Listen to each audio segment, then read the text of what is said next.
Hi, I'm Jack Reiner. I'm the managing partner at the Braden firm here in Cincinnati. 2021 marks the 150th anniversary of our firm.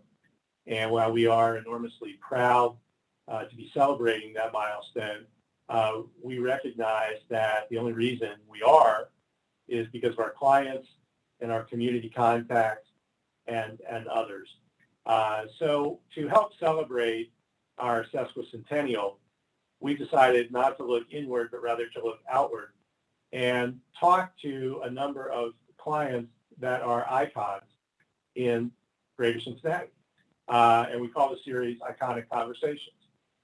Joining me today is Greg Hammond, who's the president and CEO of the Hixson Company. And they are a longtime member of the business community in Cincinnati and a longtime client of Braden. And we are delighted to have Greg here with us. Greg, how are you today? Great, Jack. I appreciate the opportunity. Glad to participate. Thank you very much. Appreciate it. So, Greg, can you tell us a little bit about the history of Hixson? How long has Hixson been a part of our community? Sure. Hixson was started in 1948 by no other than Lou Hixson. He was a structural engineer, actually taught at UC, and started the firm. And from 1948 on, added on additional engineering services and architectural services to grow to what we are today. We've been in our downtown location since the early 90s. But we had a few other locations throughout the city, but made our home here for the last roughly 30 years. You refer to that as your downtown location. Others might call it Mount Adams, right? But it's the building we see from I-71, just kind of either just before you get to the Lyle Tunnel, or I guess just after you get out of the Lyle Tunnel, depending on what you're Correct. That's correct. A great part of our skyline. What's the mission of Hixson? Our mission's all about being a great place to work. Think about from an associate standpoint, that's what we're driving. To do that, to be that great place to work, we live by these values. You see them behind my head here. Striving to be the employer of choice, driving penetrable client loyalty, and also creatively contribute to our communities. Those are the three key values that we live every day. And we prioritize our associates of being that great place to work because through our great associates, having great development and learning opportunities, growth potential within our firm, attracting great associates was going to allow us to have great results for our clients and our projects that we execute. I love that. Impenetrable client loyalty. That is quite a lofty goal. And I hope that I hope you get it. It's something we continually strive for. Right. Well, you told us a little bit about how you put that mission into practice. We've been talking with our iconic clients about how they dealt with COVID and what the impact that COVID has had on the business. And could you tell us a little bit about the impact that had with your business? Sure. So from our standpoint, for the last number of years, we have one location we serve North America from, an office of roughly 125 associates. So for a large part of our culture is that collaborative environment, how we work together, and the relationships that we build within these four walls. So a disruption like COVID is something that obviously no one was expecting, but it was a large impact of how we execute our daily work. So from a response standpoint, very similar to what many others had to do, is we went remote very quickly. Luckily, we had technology in place where we could continue to collaborate, coordinate the best way that we could. But the key challenges were, what could we do to ensure that we're doing the best we could to continue our culture and our collaborative nature. So we did certain things, just as simple as recommending happy hours amongst groups, trying to maintain that social dynamic, doing our best to allow for coaching, mentoring to take place. What used to happen somewhat informally amongst the halls, now we're trying to recreate in a more formal virtual world, if you will, Definitely not easy, but it's part of the steps that we had to take to ensure that we could do our best to continue our culture moving forward. Now, luckily, where we're at right now is we're being at June 21st. We are starting our process of coming back to the office. We're fully coming back in August, but with the steps that we're taking, easing our way in, allowing people to re-engage with the office, with each other in person. It's an adjustment from going fully remote. I'm sure, Jack, you and your group face similar challenges of the adjustment of coming back to the office is just as big of a challenge of going 100% remote based on how we've been working for the last year plus. But it's a lot of people to ease into it, learn from it, and adjust accordingly. That's great. What's the future look like for Hixson?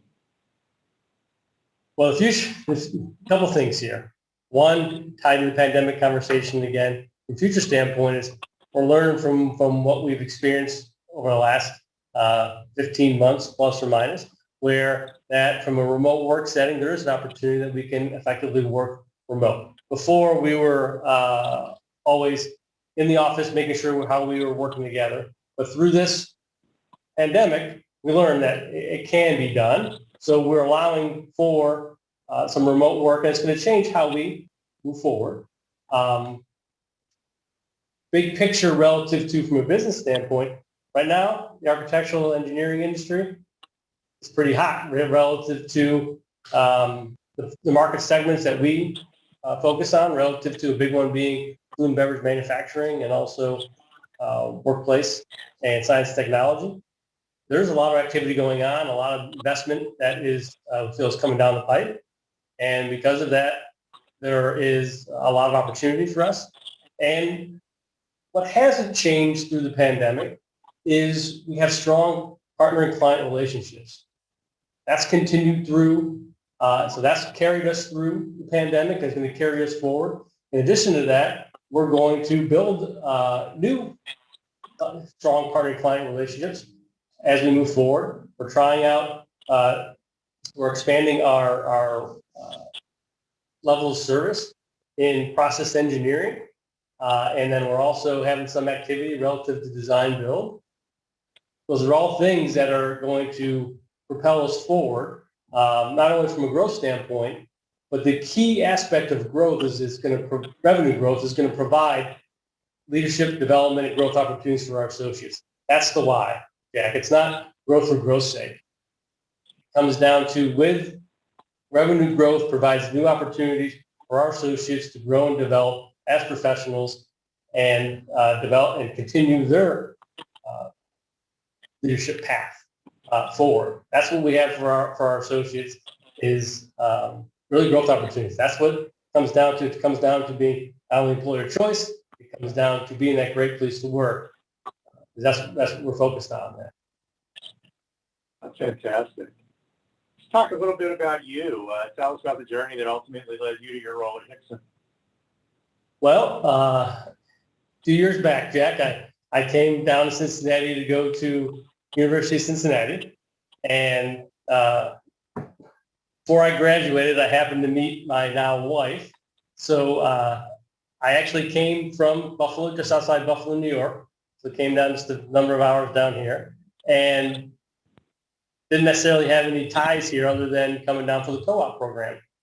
So since I met my wife, that's why I've never been able to leave, because her family's from here. And not that I want to leave. It comes down to that through coming down here, going to school with my wife, I actually co-opted or interned at Hixson as part of the school program in the architecture group.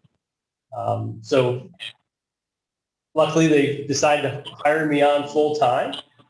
And in 2001 is when I graduated and joined. And then I've been, so this month is actually my 20th year, official 20th year at Hixson. And I was an architect for 14 years, moved on to a different position relative to resource planning, and then assumed the role of president and CEO 3 years ago in my role today.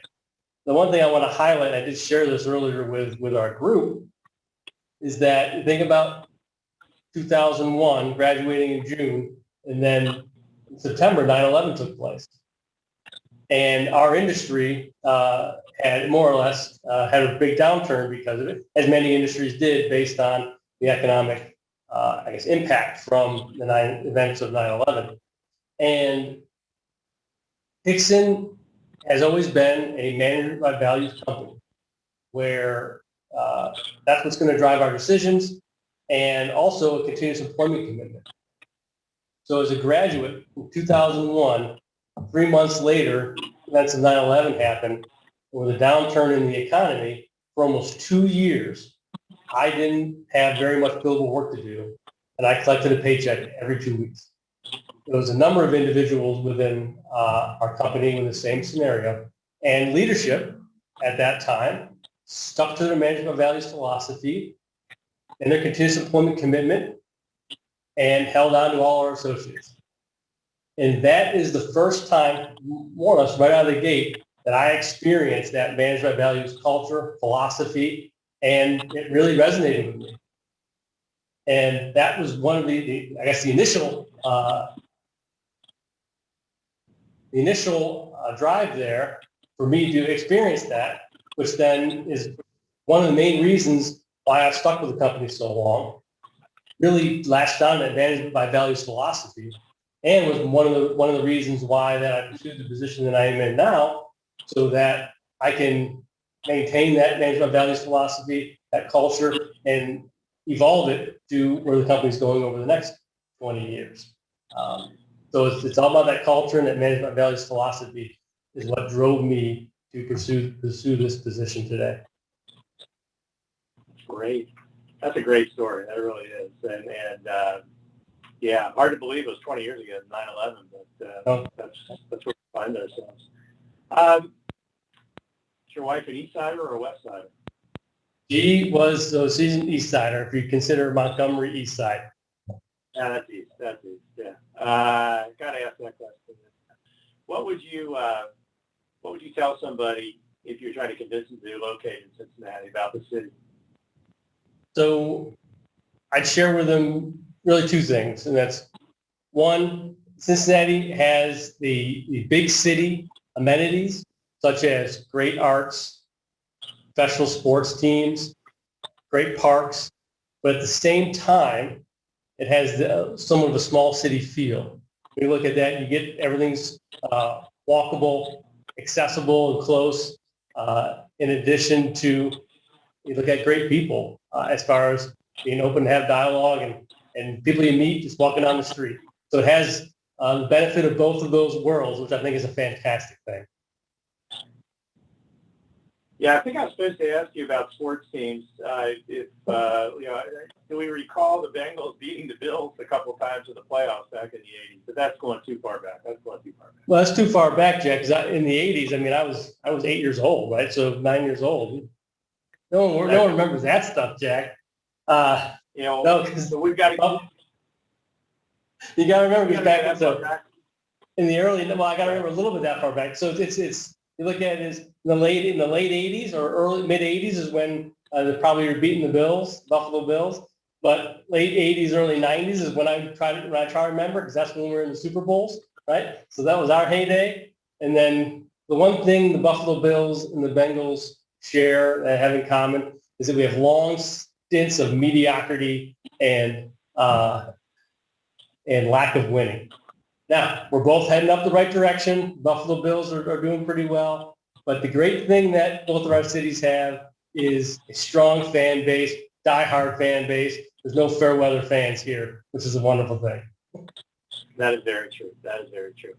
So what Cincinnati treat would you recommend to someone from out of town? Whether that be food, an event, or a place to visit, the best place to get wings? You tell me. So there's a couple things there. I'll call visit and I'll drink. So what's great right now is that the craft brewery scene, right? There's lots of great craft breweries, not only the different beers that can be consumed, but also they have great spaces that allows for getting together with friends and having a good time. So I definitely recommend anyone going around trying out the different local breweries and enjoying the spaces. and the great beer. As far as wings, there's some good wings out there. There's a couple that I haven't tried. One area I haven't tried is downtown yet. But I go in Loveland to a place called Shooters for Wings. All right, I'll tell you, there's a place called the Oak Tavern in Oakley, and they smoke them and then put the sauce on. They're very, very good. I highly recommend that. All right, I'll have to try them out. Well, that's great. How about, I'm just curious, because we also talked about events. I mean, is there sort of a signature Cincinnati event that you think of when you think about the city? One that jumps out is Taste of Cincinnati. I've gone down a number of times when it used to take place. And I think moving at different locations is a great thing to allow for more access. But it's always a good time. Again, experience not only the city itself, all the food that's offered, and then also all the brewery options that are down there. It's always a good time and a lot of people and a lot of fun. Well, that's great. Well, Greg, I know you're busy. I appreciate your time. I've enjoyed having this conversation and learning a little bit more about Hixson and its values-based operation. It's an inspiring story that you told about your own experience there, and now you get a chance to pay that forward a little bit. So I'm sure that's a great thing for you. That's the plan. I'm excited about it, and I appreciate you guys taking the time and interest in our company. And I always very much appreciate the partnership that we have and the great value that we get on a very frequent basis from you and your partners.